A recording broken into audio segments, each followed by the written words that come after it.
항상 기도하며 깨어 있으십시오. 기도할 때마다 감사를 드리십시오. 우리를 위해서도 기도해 주십시오. 전도의 문을 열어주셔서 하나님께서 알려주신 그리스도의 비밀을 말할 수 있도록 기도해 주십시오. 나는 말씀을 전하다가 지금 감옥에 갇혀 있습니다. 내가 이 복음을 확실하고 올바르게 전할 수 있도록 기도해 주시기 바랍니다. 믿지 않는 사람들을 대할 때는 지혜롭게 행동하십시오. 기회를 최대한 잘 사용하십시오. 말할 때도 친절하고 분별력이 넘치도록 힘써야 합니다. 그러면 어느 누구에게든지 적절한 대답을 할 수 있을 것입니다. 자, 우리 가슴에 손을 얹고 믿음을 고백하고 하나님 말씀 듣도록 하겠습니다. 하나님은 나를 사랑하십니다. 나는 그 사랑 안에 있습니다. 하나님은 오늘 나에게 말씀하실 것입니다. 그 말씀에 능력이 있습니다. 그 말씀에 생명이 있습니다. 나의 마음을 하나님께 열겠습니다. 나의 생각을 예수님께 집중하겠습니다. 들은 만큼 변합니다. 들은 만큼 행복해집니다. 소아시아 초대교회 흔적을 따라 성지순례를 하다가 높은 바위산 위에 만들어진 작은 아름다운 수도원 하나를 보게 되었습니다. 올라가는 길도 없고 내려오는 길도 없고 그냥 바위산 위에 덩그러니 수도원이 만들어져 있었습니다. 인도하시는 선교사님에게 어떻게 올라가는지 궁금해서 물어보았습니다. 선교사님의 답변은 옛날부터 밧줄을 타고 한 사람씩 오르고 내려간다라는 얘기를 듣게 되었습니다. 버스를 그곳에서 잠깐 멈추고 바라보면서 제 안에는 많은 생각이 떠오르더라고요. 첫 번째 떠올랐던 생각은 저희 가서 몇 주라도 좀 살아보고 싶다, 지내보고 싶다. 만약에 거기 간다면 빨리 나왔으면 좋겠다라고 생각할 수도 있습니다. 그런데 멀리 있는 수도원을 바라보면서 저기 한번 가봤으면 좋겠다라는 생각이 먼저 들었습니다. 또 다른 생각은 그 수도원을 만든 분의 마음이 고스란히 이해가 됐습니다. 산 밑에서 살아가고 있는 삶이 하나님만 주목하고 예수님만 사랑하고 하늘만 바라보고 살아가는 삶이 참 힘들기에 그렇게 해서라도 높은 산 위에 오르내릴 수 있는 계단조차 만들어 놓지 않고 밧줄을 타고 다니면서 한 번 들어가면 쉽게 나오지 못하게 만들어서조차 하나님을 향한 마음을 갖고 가고자 하는 그 성도의 마음 혹은 수도사들의 마음이 고스란히 전해지고 내 안에도 때때로 그런 마음이 있다라고 하는 것을 확인하게 되었습니다. 또 한 가지는 그 수도원을 바라보면서 저렇게 세상과 단절돼서 들어가서 살아간다고 하는 것만이 주님을 온전히 사랑하고 따라가고 헌신하는 삶은 아닌데 라고 하는 마음이었습니다. 여러분, 예수님께서는 세상 속으로 오셨습니다. 사람 속으로 임하셨습니다. 사람 가운데서 제자들을 선택하셨고 제자들을 준비되었다라고 생각하셨을 때 다시 세상 속으로 사람 속으로 보내셨습니다. 우리가 이 땅에서 누릴 수 있는 최고의 하나님의 선물 교회라고 하는 예수 그리스도의 공동체를 사람 밖에 세상 밖에 두시지 아니하고 사람 속에 세상 속에 두셨습니다. 우리는 예수님의 사람이 되었습니다. 그러나 여전히 우리는 세상 가운데 사람들 속에서 살아가고 있습니다. 그렇다면 세상을 피하는 것만이 좋은 신앙의 모습은 아닐 것입니다. 신앙이란, 믿음이란 세상 속에 살아가지만 그 세상의 거친 영향력에 물들지 않고 오직 예수라고 하는 신앙, 그 복음을 견지할 수 있는 것입니다. 세상 속에 살아가면서 세상처럼 변하지 않고 우리가 끊임없이 골로새서를 통해서 듣고 있는 오직 예수님 한 분만으로 충분합니다라고 하는 신앙을 견지하기 위해서 포기하지 말아야 될 것이 무엇인가? 오늘 성경의 본문 말씀은 우리에게 도전하고 격려해주고 있습니다. 함께 묵상하면서 우리의 마음을 하나님께 다시 드리고 은혜를 기다리는 시간으로 삼아보려고 합니다. 2절 말씀 같이 한번 읽겠습니다. 시작. 항상 기도하며 깨어 있으십시오. 기도할 때마다 감사를 드리십시오.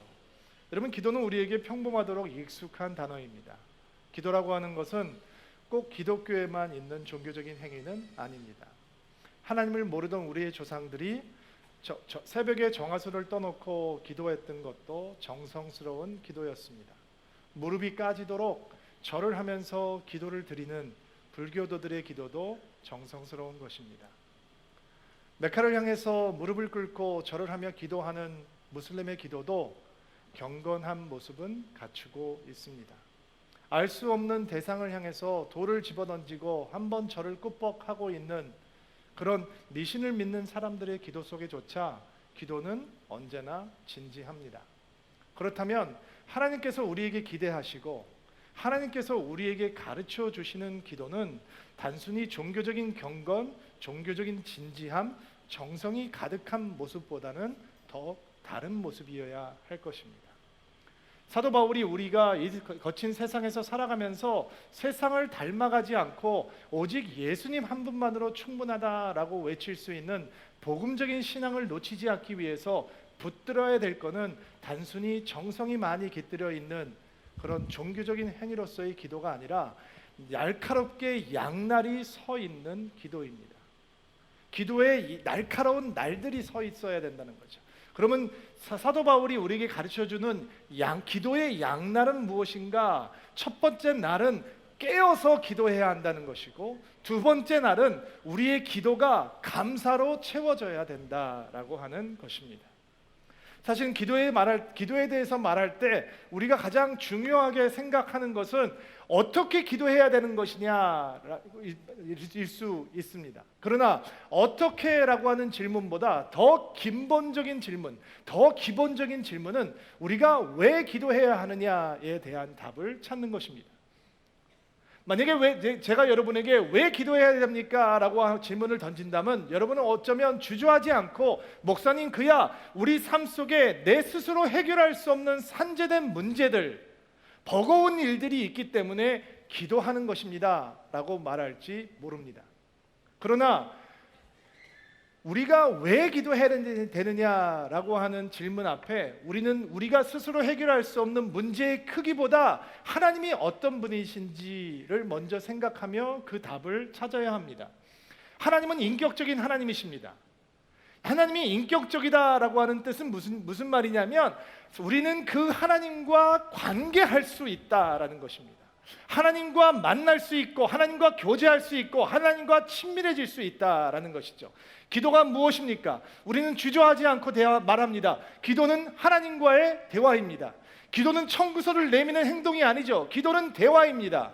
청구서를 내미는 것만으로 절대로 어떤 사람과 친해질 수 없듯이, 대화하지 않고 누구와 친해질 수 없듯이 우리는 인격적인 하나님과 대화하면서 친밀해질 수 있기에 우리는 기도해야 하는 것이고, 그 기도를 통해서 우리는 인격적인 하나님과의 만남을 깊이 하는 것입니다. 오늘 아멘을 받으시기 바랍니다. 그럼 목사님, 제가 혼자 해결할 수 없는 문제가 많이 있는데 그럼 그런 것들은 얘기하면 안 되나요? 그거는 기도가 그게 절대 아니고, 우리는 살아계신 인격적인 하나님, 우리를 언제나 사랑하시고 우리에게 항상 마음을 주고 계시는 하나님과 교제하는 하나님의 자녀이기 때문에, 친밀해진 하나님의 자녀이기 때문에 아버지의 이름을 부르며 무엇이든 구할 수 있고 무슨 요청이든 할 수 있다라는 것이죠. 우리의 관계는 얼마나 많은 기도 제목들이 우리의 삶 속에서 이루어지고 있는 것에 그 관계의 깊이가 결정되는 것이 아니라, 우리는 하나님을 절대적으로 신뢰하고 그분의 이름을 부르고 친해졌기 때문에 무엇이든지 구할 수 있고 그것을 응답하시는 것조차 하나님의 신실하심으로 우리는 순종함으로 겸손함으로 받아들일 수 있다라는 것입니다. 자, 어떻게 기도를 통해서 하나님과 친밀해지느냐? 어떤 기도가 친밀해지는 것이냐? 사도 바울은 다시 한번 우리에게 도전하고 격려하기를 그 기도에 깨어 있음과 감사함을 더하라라고 가르쳐 주고 있는 것이죠. 깨어서 기도한다라고 하는 것이 과연 무슨 뜻일까? 졸지 말라라는 뜻일까? 저는 옛날에 신앙 훈련을 받으면서 밤에 이제 기도를 가르쳐 주시는 목사님께서 엎드려서 기도하다가 잠들라라고 가르쳐 주셨어요. 그때 제가 막 은혜를 사모할 때라 기도를 하고 집에 가서 이제 무릎을 침대에서 엎드려서 기도하다 보면 이제 졸리면 자잖아요. 그러면 아침에 일어나면 너무 막 제 스스로가 대견했었어요. 내가 어저께 기도하다 잠들었구나. 그러면 깨어서 기도하라고 그렇게 하면 안 돼. 그런 거하고 상관이 있는 걸까요? 성경에서 주로 깨어 있으라라고 하는 것은 주님의 다시 오심과 상관이 있어요. 그러면 깨어서 기도하라는 것은 마치 주님께서 당장 지금이라도 오실 것처럼 긴장감을 갖고 기도하라 그 정도일까요? 어떻게 이 말씀이 여러분 삶 속에 접촉점을 이렇게 적용이 될 수 있을까? 이번 주에 많이 묵상을 하면서 고민을 해보았어요. 그러다가 성경에 이런 사건이 등장하는 것을 기억하게 되었어요. 예수님께서 겟셋만의 십자가를 지시고 예루살렘에 들어가시기 전에 겟셋만의 동산에서 제자들과 함께 기도하시는 장면이 등장을 해요. 예수님께서 각별히 생각하시는 베드로와 요한과 야고보를 냈고 겟셋만에 들어가셔서 기도하셨어요. 그리고 제자들에게 이렇게 부탁을 하세요. 마태복음 26장 38절 말씀인데 자막을 통해서 한번 읽어주세요. 시작. 예수님께서는 세 제자에게 말씀하셨습니다. 내 마음이 괴로워 죽을 지경이다. 여기에 머무르며 나와 함께 깨어 있어라. 자, 하나님이 내 마음이 괴로워 죽겠으니 나를 위해서 기도해달라라고 부탁하셨어요. 예수님이 하나님이신데 내 마음이 괴로우니 너희는 여기서 깨어있어 나와 함께 기도해달라. 기도는 예수님과 함께 깨어있는 것으로 출발하는 것이고 제자들이 함께 깨어있을 때 예수님의 기도에 동참하는 축복을 누릴 수 있는 거죠. 근데 제자들이 어떻게 했느냐? 40절 41절 말씀 읽어보세요. 기도하신 후 제자들에게 오셔서 제자들이 자고 있는 것을 보시고 베드로에게 말씀하셨습니다. 너희들은 한 시간도 나와 함께 깨어 있을 수 없느냐? 깨어서 너희가 시험에 빠지지 않도록 기도하여라. 영은 원하지만 육체가 약하구나. 왜 제자들이 졸고 있었을까? 그냥 단순히 피곤했기 때문에 그들이 자고 있었던 것인가? 저는 이렇게 묵상해 보았어요. 예수님께서 내 마음이 괴로워서 죽을 지경이다 라고 얘기를 했는데 왜 제자들은 깨어있지 못했을까? 예수님 마음 모르는 거죠. 예수님의 괴로움을 모르는 거예요. 예수님이 느끼고 있는 긴박감, 절실함, 예수님의 처절한 몸부림, 그거를 모르는 거예요. 전혀 알 수 없어요. 그러니까 예수님과 함께 기도할 수 없고 예수님의 기도 속으로 들어갈 수 없고 예수님과 함께 깨어 있을 수가 없는 거죠. 내가 그거를 진짜 알면, 제자들이 그것을 진짜 깨달을 수 있다면, 예수님처럼 괴로워할 수 있다면 그들도 깨어서 예수님의 기도에 동참할 수 있었을 거예요. 그러나 그들은 전혀 예수님의 절박함, 긴박함, 몸부림, 예수님의 마음 알 수가 없었어요. 그렇다면 제자들이 예수님에 대한 기대감도 없었던 사람이냐? 그렇지 않아요. 그들은 예수님에게 요구하는 것들이 굉장히 많이 있었어요. 특별히 3년 제자 생활을 끝내고 예루살렘으로 입성을 하면서 그들은 기대감으로 넘치기 시작해요. 우리의 팔자가 바뀔 거야. 우리가 신분이 상승할 거야. 야고보와 요한은 그것을 너무도 잘 알고 있기에 그가 친인척이라는 것을 알고 어머니까지 대동하고 예루살렘으로 들어가시면 한 사람은 오른쪽에 한 사람은 왼쪽에 우리를 그렇게 높여주십시오. 영광의 자리에 앉게 해주십시오. 예수님 당신은 그것을 할 수 있습니다. 베드로도 만만치 않았습니다. 기회가 있을 때마다 주님 우리는 모든 것을 버려두고 주님을 따라 싸운 즉 우리에게 무엇이 주어지겠습니까? Give and take. 우리가 이만큼 당신을 위해서 포기했으니 당신 때가 되면 우리 뒤를 봐줘야 됩니다. 예수님에 대한 기대감은 제자들도 많이 가지고 있었습니다. 다만 예수님은 그들의 원하는 것, 꿈꾸는 것 이루어주고 도와주는 랍비에 불과했던 것입니다. 자신의 욕심을 채워갈 수 있는데 도움이 되는 랍비, 출세를 돕고 신분 상승을 돕고 예루살렘에서 영광을 누리는 것을 가능케 해줄 수 있는 분 정도로만 생각했습니다. 그러니까 예수님의 마음을 모르니 예수님의 기도를 할 수 없고 예수님 기도 속으로 들어갈 수가 없고 예수님과 함께 깨어 있을 수 없죠. 여러분 우리는 제자들처럼 해보았습니다. 기도하지만 예수님의 마음과 상관없이 기도해 보았습니다. 우리는 주의 이름을 부르지만 결국 나의 필요한 것과 나의 욕심을 채우는 도구로 기도를 사용해 보았습니다. 결과는 무엇이냐? 기도했는데도 우리의 마음은 공허하고 기도했는데도 불구하고 하나님은 멀리 계시는 것 같고 기도했는데도 불구하고 우리는 결국 실망 속에 빠져들게 되는 것입니다. 깨어서 기도한다라고 하는 것은 나의 마음을 바라보는 것이 아니라 먼저 예수님의 마음을 바라보는 것이고, 예수님의 처절한 몸부림에 동참하는 것이고, 예수님께서 우리를 통해서 기도하는 것 속으로 들어가는 것입니다. 왜냐하면 기도라고 하는 것은 내가 누구에게도 보이고 싶지 않은 가장 깊은 곳, 가장 은밀한 곳, 나의 권리와 주장을 절대로 포기하고 싶지 않은 바로 가장 깊은 그곳에 하나님의 자리를 만들어 드리는 것입니다. 아멘. 기도가 아니면 그 자리는 주님의 자리가 되지 못하는 것이죠. 예수님께서 겟셋마네에서 왜 그렇게 처절하게 몸부림치고 계시느냐? 육신을 가졌던 예수님의 그 은밀한 곳에 하나님이 아닌 육신의 요구가 있었기 때문입니다. 그래서 예수님은 몸부림칩니다. 그리고 그 몸부림 가운데 하나님께서 그 자리에 들어가시는 것입니다. 그게 예수님과 함께 깨어 기도하는 것입니다. 내가 모시고 싶지 않은 그 깊은 자리에조차 하나님을 모셔드리는 것, 그 기도의 몸부림 속에 기도의 날이 세워지는 것입니다. 깨어 기도하라. 나의 뜻을 구하고 고집하지 않고 하나님의 뜻과 인도하심을 기쁘게 받아들이고 감사하는 그 마음이 주님과 함께 깨어있게 만드는 것입니다. 또 사도 바울이 얘기하죠. 하나님과 기도를 통해서 하나님 살아계신 인격적인 하나님과 친밀해지는 것은 기도의 내용을 감사로 풍성하게 채우는 것이다. 여러분, 기도의 축복은 하나님께서 이미 행하신 일을 바라보면서 앞으로 행하실 일을 미리 기뻐할 수 있는 것입니다. 우리의 과거는 언제나 하나님의 신실하심의 증인입니다. 우리 과거에 어떤 시점을 보아도, 어떤 상황을 보아도, 어디를 보아도 하나님은 사랑이시며 신실하셨습니다. 이렇게 말을 하면 여러분 가운데 혹 여호사 목사님, 목사님 저를 잘 모르셔서 이렇게 무책임하게 얘기하시는 거예요. 제 삶을 돌아보면 눈물 없이는 들을 수 없는 이 얘기예요. 목사님, 제가 그동안 얼마나 아파하고 얼마나 많은 눈물을 흘리고 얼마나 많은 한숨이 있고 고통이 있고 시련이 있고 어려움이 있었는데 우리의 삶의 과거의 모든 현장이 하나님의 신실하심을 드러내는 현장이라고 말씀하시는 거예요. 목사님, 그거는 정말 무책임한 말이에요 라고 생각하시는 분이 혹 계실지 모르겠습니다. 저는 그런 생각, 즉 우리의 삶이 시련과 어려움과 눈물과 한숨과 좌절과 고통의 연속이다라고 하는 것에 전적으로 공감합니다. 저의 삶도 원하지 않았지만 때때로 곳곳에 눈물과 슬픔과 어려움과 고통의 그림자가 있었습니다. 앞으로도 있을 것입니다. 그러나 가장 고통스러웠을 때라도, 가장 어두운 곳에서 두려워 떨고 있을 때라도, 가장 뜨거운 눈물을 많이 흘렸을 때일지라도 하나님은 언제나 신실하셨습니다.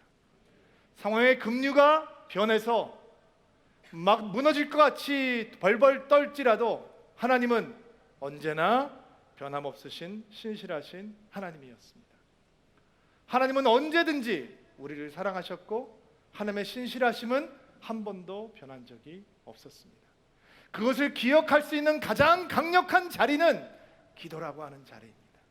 그 기도의 자리에 들어가서 우리의 삶의 현장을, 과거와 현재와 미래를 나의 눈과 나의 감정을 통해서, 현실을 통해서 바라보는 것이 아니라 우리에게 어김없이 베풀어 주셨던 변하지 않는 하나님의 신실함을 통해서 바라보게 될 때 우리의 기도는 불안을 토하는 자리가 아니라 감사를 올려드리는 자리가 되는 것입니다.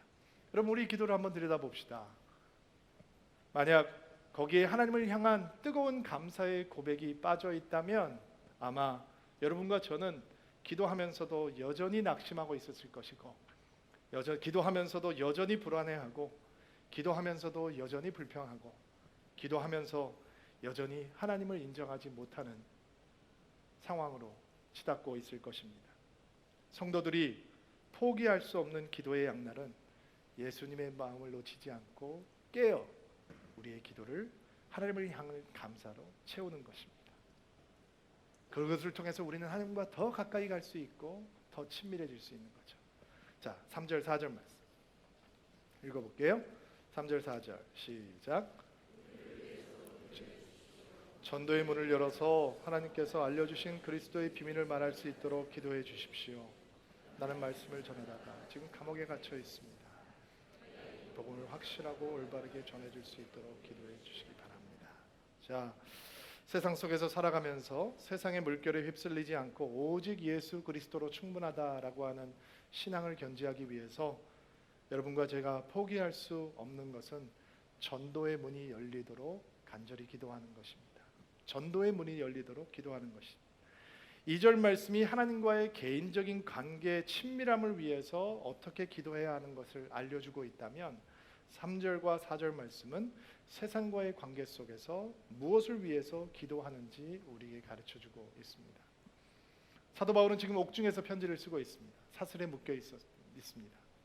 상식적으로 생각을 해보면 복음을 전하다가 감옥에 들어갔으니까 감옥에 들어가 있는 동안은 복음이 진보할 수 없으니까 복음이 갇혀버렸구나라고 생각할 수 있지만 사도 바울은 그렇게 생각하지 않았습니다. 만약에 복음이 그가 감옥에 갇혔기 때문에 복음도 갇혔구나라고 생각을 했다면 사도 바울은 내가 빨리 바깥에 나가서 복음을 증거할 수 있도록 풀려날 수 있도록 중보해 주십시오라고 부탁했을 것입니다. 그러나 그는 그렇게 부탁하지 않았습니다. 사도 바울이 부탁하고 있는 것은 무엇입니까? 복음의 문이 열릴 수 있도록, 전도의 문이 열릴 수 있도록 기도해 주십시오. 그 문이 열렸을 때 내가 그리스도의 비밀, 그 비밀은 하나님께서 예수 그리스도를 통해서 베풀어 주시는 구원의 비밀인데 그 구원의 비밀을 가장 강력하게, 가장 효과적으로, 가장 바르게, 가장 잘 들릴 수 있도록 전하게 나에게 그렇게 전할 수 있도록 나를 위해서 기도해 주십시오 라고 기도하고 있습니다. 그가 개척했던 수많은 교회들, 그가 만났던 수많은 사람들, 들려오는 소식이 다 좋은 소식이 아니었습니다. 이상한 소문도 많이 들려왔습니다. 이 블링블링한 얘기만 들려온 게 아니란 말이죠. 그러나 그런 좌절스러운 이야기들조차 사도 바울에게는 복음을 전하는 기회가 되었습니다. 예수에 대해서 다시 말하는 기회가 되었습니다. 그를 감시하고 지키던 군사들조차 그들은 감시자가 아니었고 복음을 전해야 하는 대상으로 변했던 것입니다. 여러분, 사람들이 요즘 한국 교회를 보면서 많이 걱정을 합니다. 당연한 걱정이라고 생각합니다. 그러나 그런 경각심만으로 이 땅의 교회가 회복되는 것은 아닐 것입니다. 우리가 흔들리는 교회가 견고해지기 위해서 여러분과 제가 포기하지 말아야 할 것은 복음이 전해지는 문이 열리도록 기도하는 것입니다. 기도만으로 끝나는 것이 아니라 담대하게 복음을 증거하는 성도들이 되는 것이죠. 요즘은 사람들이 교회 가자고 하면 싫어하니까 오히려 그게 하나님의 영광을 가린다.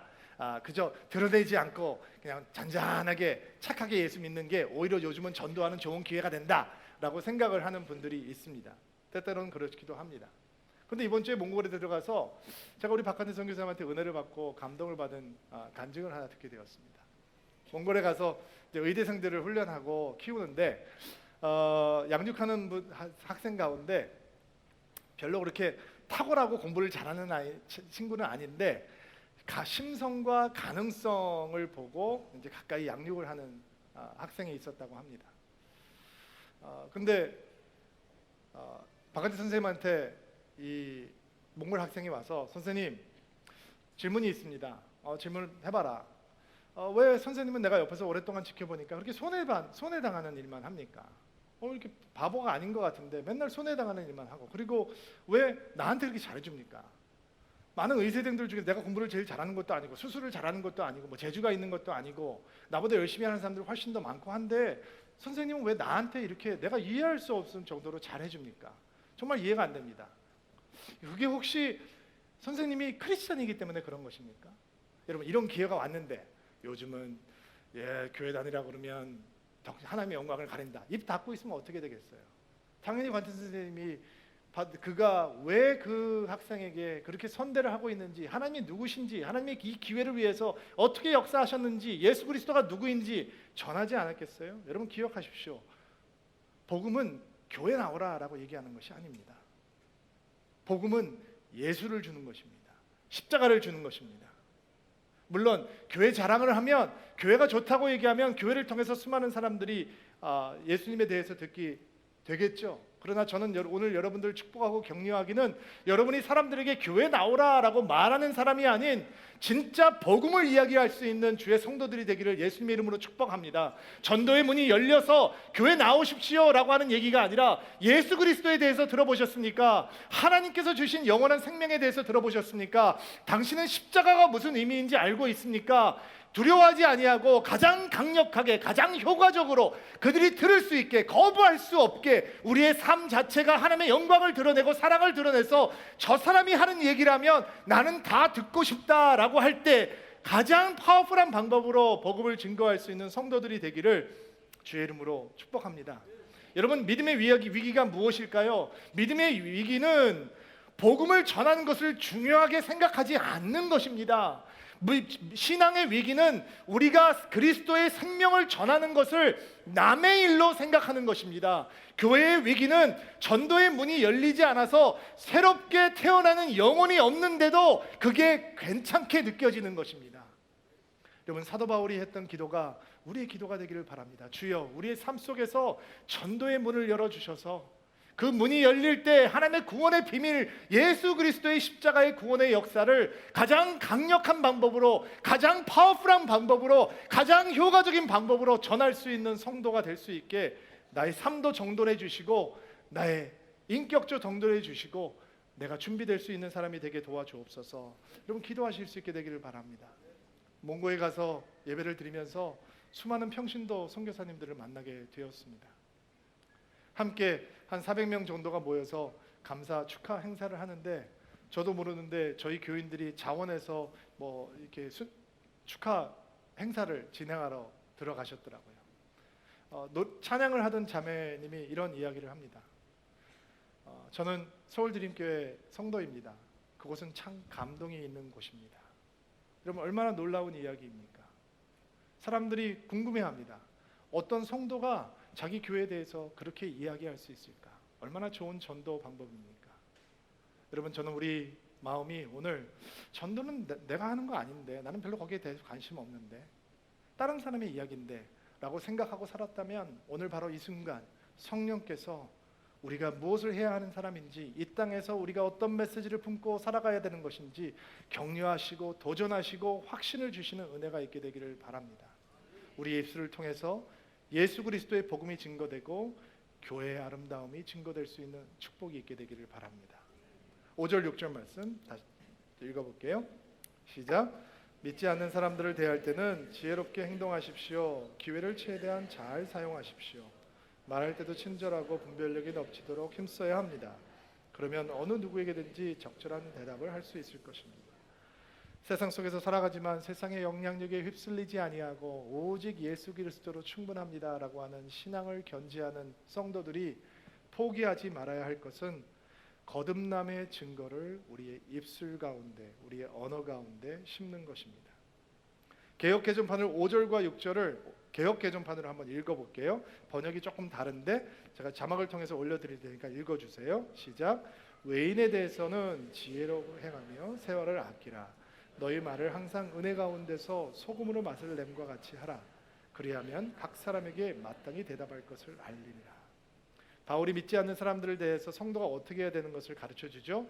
지혜롭게 행하고 세월을 아끼고 기회를 놓치지 말 것을 언급하면서 언어 이야기를 합니다. 근데 개역개정판이 진짜 번역을 기가 막히게 했어요. 뭐라고 했냐면 은혜 가운데 소금으로 맛을 냄과 같이 하라. 표현이 진짜 멋지죠. 두 가지 면으로 여러분들께서 이해하셔야 돼요. 소금은 간을 내기도 하지만 소는 부패를 방지해주기도 하는 거예요. 말을 어떻게 해야 되는 것이냐? 우리 성도가 오직 예수 그리스도만으로 충분합니다라고 하는 복음적인 신앙을 갖기 위해서 절대로 놓치지 말고 포기하지 말아야 될 것이 뭐냐? 우리의 언어에 거듭남의 증거가 나타나야 된다는 거예요. 그 거듭남의 증거를 소금으로 간을 맛을 낸 것처럼 하라라는 거예요. 여러분, 혀를 다스리는 것이 얼마나 힘든지 모릅니다. 어떤 아주머니가 시장에서 나물 장사를 하시는데 어떤 손님이 와서 얘기합니다. 할머니, 나물 좀 주세요. 안 팔아! 라고 얘기합니다. 어떤 사람이 와서 얘기합니다.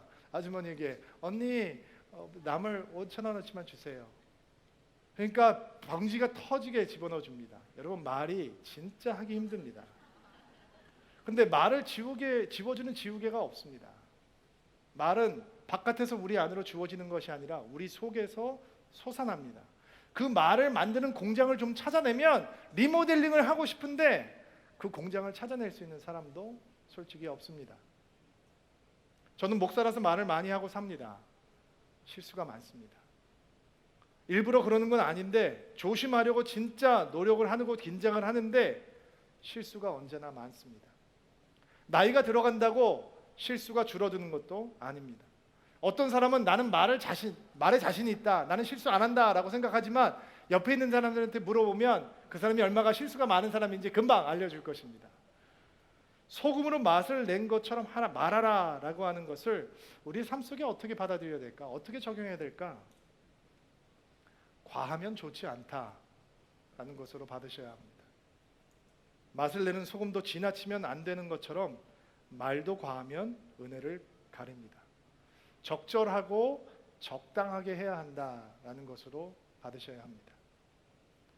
면도사가 복음을 받아들이고 마음이 뜨거워져서 전도가 하고 싶어졌습니다.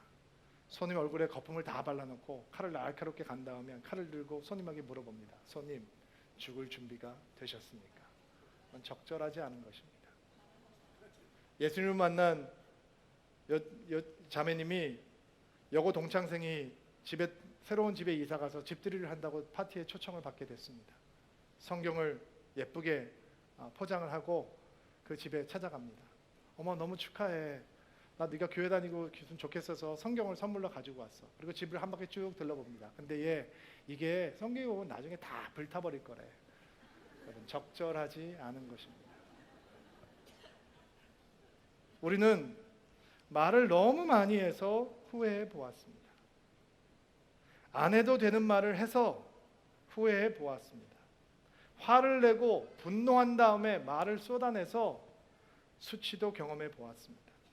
이왕 시작한 거 끝까지 다 말해보자 해보았습니다. 그리고 얼굴이 뜨거워져 보았습니다.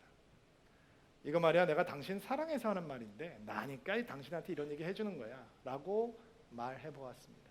그리고 남들에게 엄청난 상처를 주었습니다. 여러분, 은혜 받으면 절제하게 됩니다.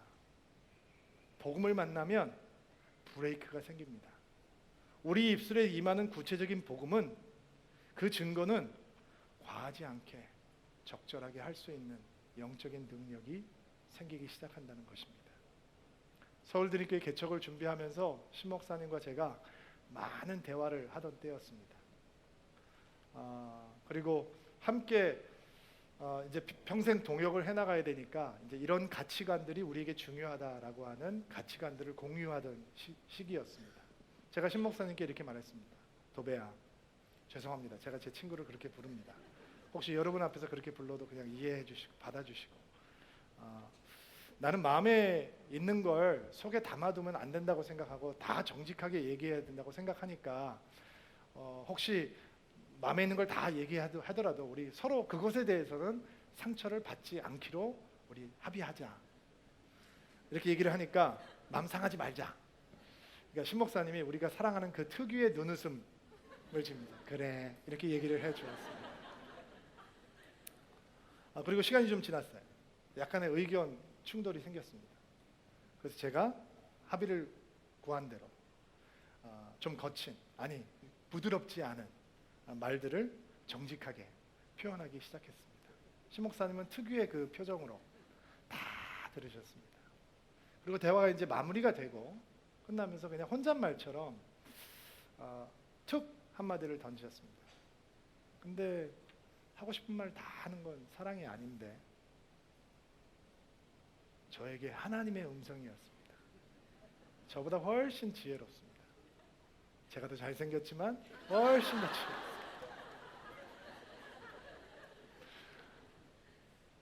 그 말 한마디가 제 인생을 바꾸는 정말 위대한 말이 되었습니다.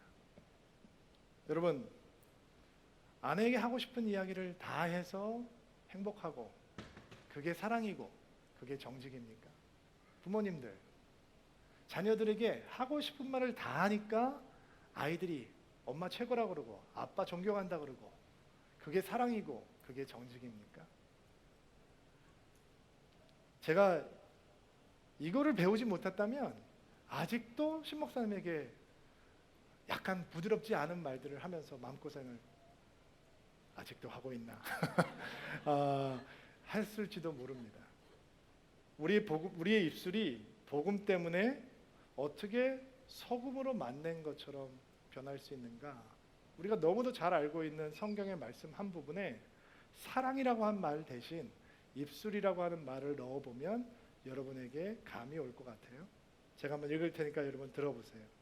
나의 입술은 오래 참습니다. 나의 입술은 친절합니다. 나의 입술은 시기하지 않습니다. 나의 입술은 자랑하지 않습니다. 나의 입술은 교만하지 않습니다. 나의 입술은 무례히 행동하지 않습니다. 나의 입술은 자기의 유익을 구하지 않습니다. 나의 입술은 쉽게 성내지 않습니다. 원한을 품지 않습니다. 나의 입술은 불의를 기뻐하지 않고 진리와 함께 기뻐합니다. 나의 입술은 모든 것을 덮어주고 모든 것을 믿고 모든 것을 소망하고 모든 것을 견뎌냅니다. 여러분의 입술이, 저의 입술이 이런 축복을 경험하게 되기를 간절히 소망합니다. 여러분이 핸드폰으로 주고받고 있는 톡들, 여러분들이 무명으로 남기는 댓글들, SNS의 글들 속에조차 복음의 증거, 십자가의 증거가 임하게 되기를 축복합니다. 여러분, 사람을 살리는 말이 있습니다. 그리고 사람을 죽이는 말이 있습니다. 하나님을 드러내는 말이 있고 하나님을 밀어버리는 말이 있습니다. 교회를 세우는 말이 있고 교회를 흔드는 말이 있습니다. 성도를 하나 되게 하는 말이 있고 성도를 흩어버리는 말이 있습니다. 은혜를 드러내는 말이 있고 은혜를 지워버리는 말이 있습니다. 미래를 건축하는 말이 있고 미래를 파괴하는 말이 있습니다. 말의 내용이 복음을 담아야 하는 만큼 중요한 사실은 말을 하고 있는 태도도 말을 하는 방법도 십자가와 복음을 드러내야 한다라는 것입니다. 여러분의 언어와 저의 언어가 복음으로 거듭나서 오직 예수 그리스도 한 분만으로 충분하다라고 하는 신앙을 보여주는 축복의 통로가 되는 은혜가 있게 되기를 바랍니다. 오늘 주의 말씀을 기억하면서 성찬을 준비합시다. 주의 마음을 품고 깨어서 우리의 기도를 감사함으로 채워갑시다. 전도 무관심하시면 안 됩니다. 전도의 문이 열리도록 그 열린 기회 속에서 가장 담대하게 복음을 증거할 수 있는 사람이 될 수 있도록 여러분의 인생을 준비하시는 은혜도 있게 되기를 바랍니다. 여러분 입술에 복음의 증거를 심으십시오.